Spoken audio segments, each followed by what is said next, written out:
I think Texas A&M just delivered the most Jekyll and Hyde performance I've seen.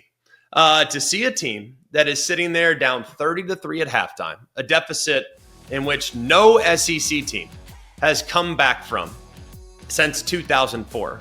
They are a combined 0-286 SEC teams in that scenario to overcome that 27-point deficit and to make the biggest comeback win in school history. It's the largest comeback win in the FBS this year.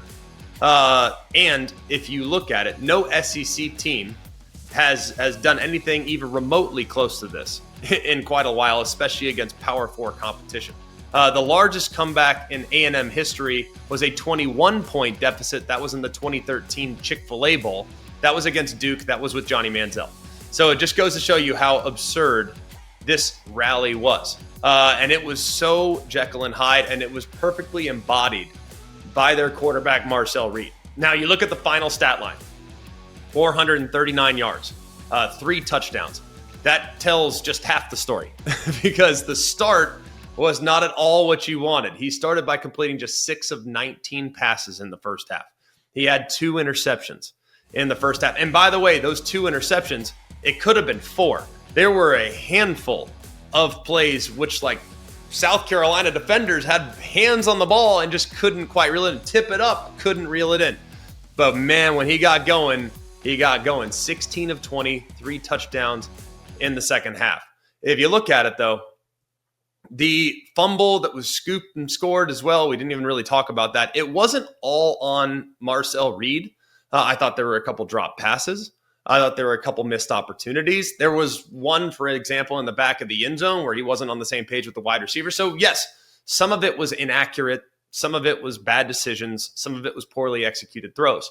But it wasn't all on Marcel Reed. You also, by the way, miss a 24-yard field goal, right? I mean, what are the odds of that? And even just a field goal in that scenario, you're sitting there thinking just one of those like, oh my gosh, when it rains, it pours type of situations. Well, boom, get it to halftime, you survive. And it started there early in the second half. It all started with that 4th and 12 scramble. That was maybe the play of the year for Texas A&M because it looked like there for a minute Marcel Reed was going to be bottled up. They had good coverage downfield. He's one-on-one with the defender.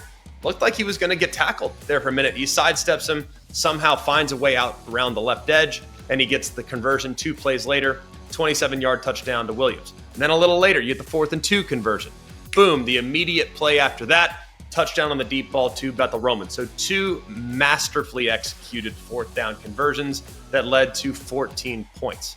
You also look, too, at some of the other throws that were made throughout the game. The beautiful fake quarterback run to Borkature right there, tight end, falls into the end zone. Very precise in the second half. And what was even more remarkable, it's not like it was flawless by any stretch.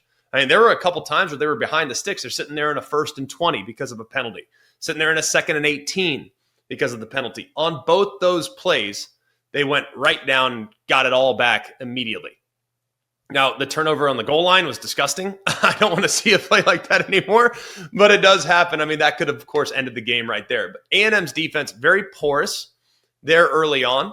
They did a great job, though, I think, in the second half of applying pressure.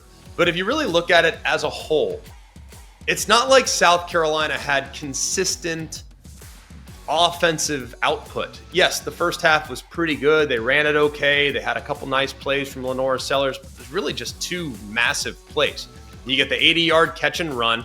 You have the long throw down the left sideline. That's 14 points right there. You, of course, had the defensive score. There was really only 1 or 2 big drives from South Carolina. So the defense was not nearly as bad as I anticipated. They just can't allow those big plays because that's one thing.